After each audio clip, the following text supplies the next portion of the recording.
नमस्कार, आवाज समाचार में आपका स्वागत है। आपके साथ मैं हूं विपिन भट्ट, लेकर हाजिर है आपके लिए ताजा तरीन खबरों का ये ताजा तरीन बुलेटिन। तो सबसे पहले दिखाएंगे आपको इस वक्त की हेडलाइंस। अदानी एंटरप्राइजेस 27 जनवरी को लाएगी अपना एफपीओ। 20,000 करोड़ रुपए का होगा इशू। ग्रीन हाइड्रोजन, एयरपोर्ट और कर्ज उतारने पर होगा खर्च। सेंसेक्स निफ्टी दिन की ऊंचाई के करीब बंद। मेटल शेयरों में आज रही अच्छी खरीदारी। फार्मा, पीएससी, इंफ्रा में तेजी। सरकारी बैंक, ऑटो, एनर्जी पे आज रहा दबाव। सेंसेक्स 390 तो निफ्टी 112 अंक चढ़कर बंद। सितंबर 2023 की डेडलाइन से पहले पेटीएम आएगा मुनाफे में। सीएनबीसी टीवी एशियन से एक्सक्लूसिव बातचीत में विजय शेखर शर्मा ने किया दावा। इंटरनेशनल एक्सपेंशन का अभी कोई इरादा नहीं, दावोस में रखी मन की बात। 3 राज्यों में चुनाव की तारीखों का ऐलान। त्रिपुरा में 16 फरवरी तो नागालैंड और मेघालय में 27 फरवरी को वोटिंग। 2 मार्च को एक साथ तीनों राज्यों के नतीजे। दिल्ली विधानसभा में नोटकांड। आप विधायक मोहिंदर गोयल ने लहराई नोटों की गड्डियां। कहा बीजेपी ने खरीदने की कोशिश। बीजेपी का सदन में हंगामा। और आज न्यूजीलैंड और भारत के बीच पहला वनडे हैदराबाद में जारी। भारत ने पहले बल्लेबाजी करते हुए 200 रन का आंकड़ा किया पार। शुभमन गिल ने जमाया शानदार शतक।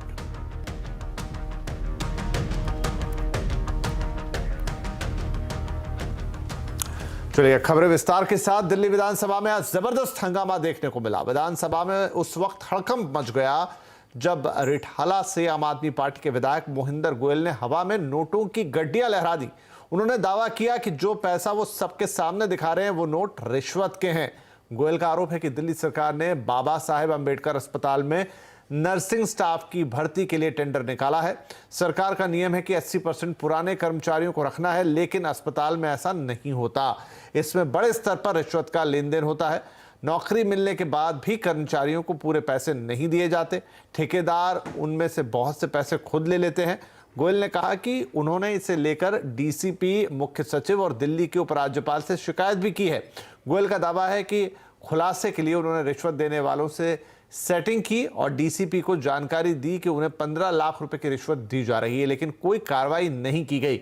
गोयल ने इस मामले की अब निष्पक्ष जांच की मांग रखी है। दिल्ली के डिप्टी सीएम मनीष सिसोदिया ने इसे लेकर एलजी पर हमला भी बोल दिया।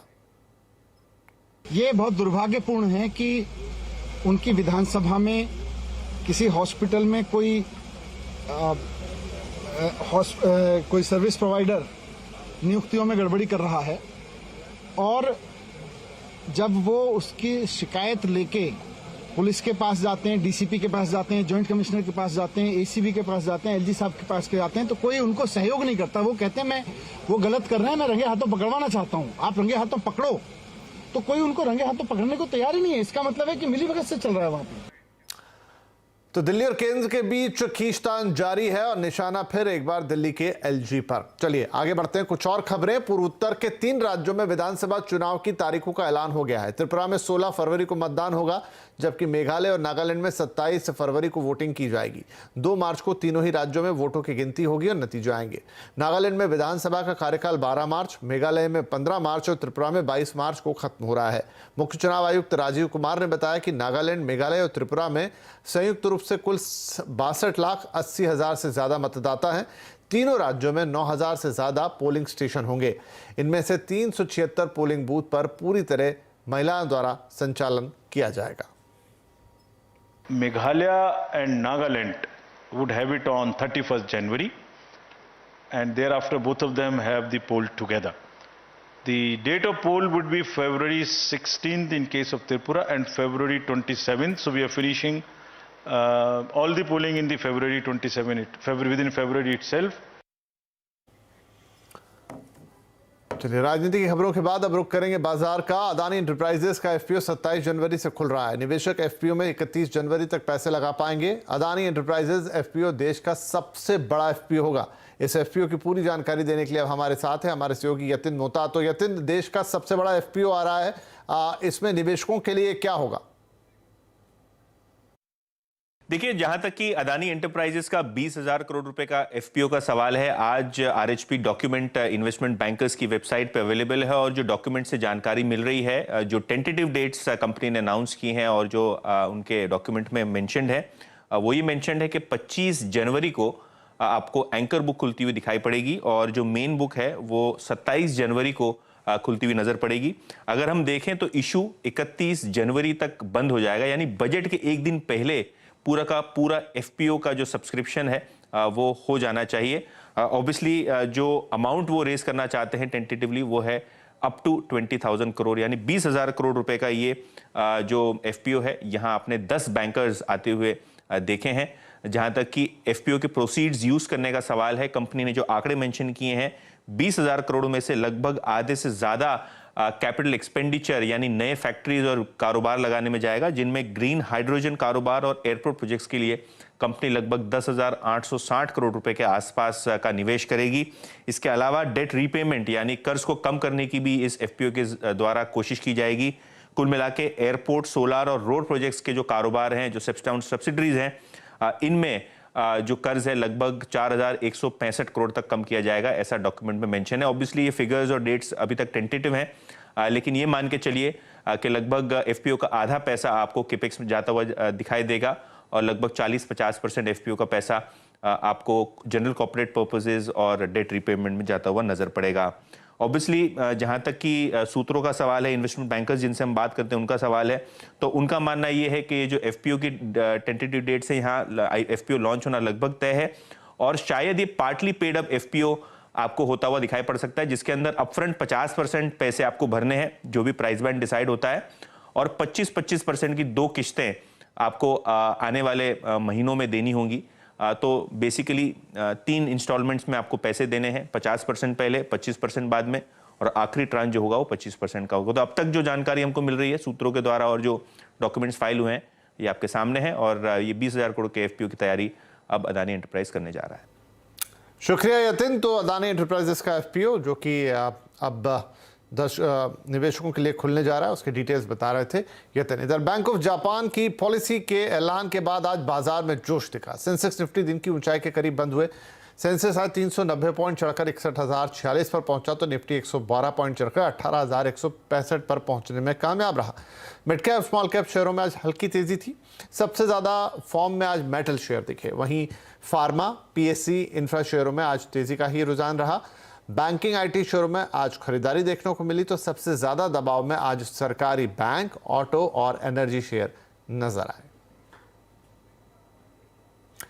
और अब बात करते हैं आने वाले बजट की। इस बजट में ग्रोथ बढ़ाने पर फोकस हो सकता है, ये कहना है एक्सिलरी इक्विटीज के डायरेक्टर दीपन मेहता का। बजट से बाजार की उम्मीदों के साथ दीपन मेहता ने कहा कि रियल्टी और बैंकिंग सेक्टर में निवेश के अच्छे मौके दिखाई दे रहे हैं। कैपिटल गेन्स में कुछ शायद चेंजेस या कुछ रेट्स या जो होल्डिंग पीरियड है उसमें कुछ एक्सटेंशन डाल दे या कुछ चेंजेस कर दे। तो मेरी तो विनती यही रहेगी एफएम से कि please do not touch the capital gains regime, जैसा है वैसा चलते रहने दीजिए। Real estate companies will give very good returns in the medium to long term. मेरी टाइम में जो लार्ज कंपनीज है, मैक्रोटेक है या फिर डीएलएफ है, शोभा डेवलपर्स है, I think the larger companies would be our preference, क्योंकि रिस्क फैक्टर्स फिर कम हो जाते हैं। इससे जुड़ी हुई जो एंसिलरी इंडस्ट्रीज है, जैसे कि बिल्डिंग मटेरियल्स है, पेंट्स है या फिर एडेसिव्स है, they will do well. Appliances है, consumer appliances, kitchen appliances, I think they can do well. और जो banks है which are very much focused on lending to the housing sector, they also will certainly benefit. इधर चीन में metals की मांग घटने से भारत में स्टील की डंपिंग बढ़ गई है। ऐसे में स्टील इंडस्ट्री को आने वाले बजट से क्या उम्मीदें हैं, जानने के लिए इंडियन स्टील एसोसिएशन के सेक्रेटरी जनरल आलोक सहाय से बातचीत की हमारे संवाददाता असीम मनचंदा ने।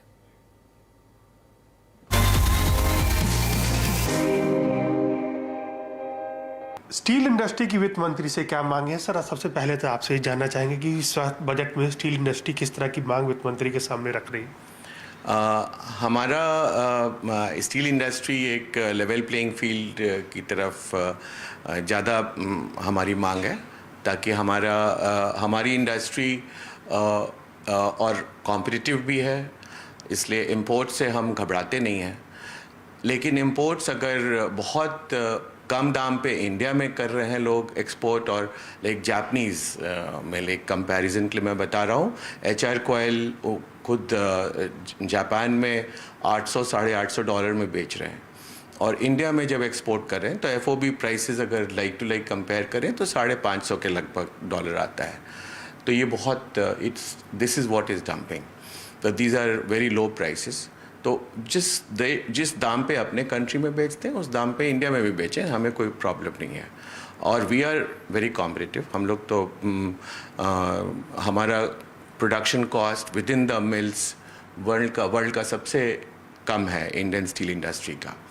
तो हम लोग लेवल प्लेइंग फील्ड चाहते हैं ताकि कोई मुश्किल नहीं हो और इंडस्ट्री बढ़े, इन्वेस्टमेंट्स और हो लोगों का। हम लोग ऑलरेडी ग्रोथ पाथ पे हैं, 11.5% पिछले 9 महीनों में ग्रोथ हुआ है स्टील इंडस्ट्री का। तो हम लोग आगे बढ़ते रहेंगे और स्टील सभी तरह की स्टील इंडिया में मिलेंगे। तो स्पेसिफिकली इन्वेस्टमेंट की बात करूं, उसको बढ़ावा देना है, तो आपको लगता है कोई PLI स्कीम, जैसे स्पेशलिटीज की स्टील के लिए हमें एक PLI स्कीम देखी, ऐसा ही कुछ आपको भी चाहिए? तो PLI स्कीम तो ऑलरेडी मिनिस्ट्री ऑफ स्टील ने भी लगाया है और हम लोग बहुत थैंकफुल हैं। अभी हमारे मंत्री जी उस पर बहुत ज़ोर शोर से काम किए हैं और PLI स्कीम बहुत ही अच्छा स्कीम है, स्पेशलिटी स्टील के लिए उन्होंने लगाया है। तो ये इसमें इन्वेस्टमेंट आएंगे।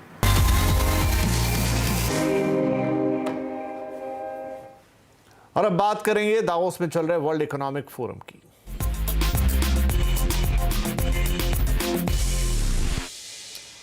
पेटीएम के CEO विजय शेखर शर्मा ने एक बार फिर कहा है कि कंपनी तय वक्त से पहले मुनाफे में आ जाएगी। दावोस से CNBC TV18 की मैनेजिंग एडिटर शिरीन भान से एक्सक्लूसिव बातचीत में उन्होंने ये भी साफ किया कि पेटीएम का इंटरनेशनल मार्केट में उतरने का कोई इरादा नहीं है।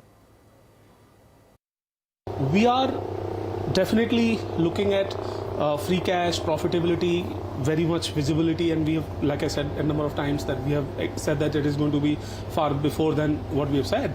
But we are not looking at anywhere anything reducing because of that. So lucky to have a business line item that is growing so nicely, and lucky to have a business that addresses large profit pool, and hopefully lucky to become publicly announcing profitability sooner than what we What is sooner than what you expect? I publicly quoted next September, Yeah. meaning Q2 of next year, and we just are finishing like a third quarter of this year. So sooner, what sooner can it be? Much before than that. Much before September next year. Yeah, that's what I'm trying to say.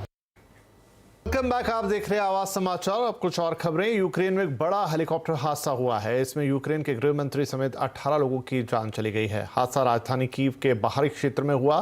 Kyiv के बाहर Boveri के पास school के करीब helicopter crash हो गया। इस हादसे की जांच के लिए एक कमीशन का भी ऐलान किया गया है। प्रधानमंत्री नरेंद्र मोदी ने आज वीडियो कॉन्फ्रेंसिंग के जरिए उत्तर प्रदेश के बस्ती जिले में सांसद खेल महाकुंभ के दूसरे चरण का उद्घाटन किया। सांसद हरीश द्विवेदी के नेतृत्व में आयोजित इस कार्यक्रम के लिए मुख्यमंत्री योगी आदित्यनाथ बस्ती में मौजूद थे। इसके अलावा कई सांसद खेल महाकुंभों में पहुंचे थे। सांसद खेल महाकुंभ 2022-23 का आयोजन 2 चरणों में किया जा रहा है। इसका पहला चरण 10 दिसंबर से 16 दिसंबर 2022 के बीच हुआ था और दूसरा चरण आज से और 28 जनवरी तक चलेगा। करीब 200 सांसदों ने अपने अपने क्षेत्र में इस तरह के खेल महाकुंभ का आयोजन किया है। यहां अच्छा प्रदर्शन करने पर खिलाड़ियों को आगे प्रशिक्षण के लिए भी चुना जाता है।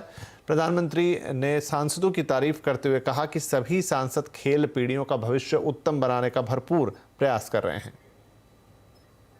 भारत के खेलों में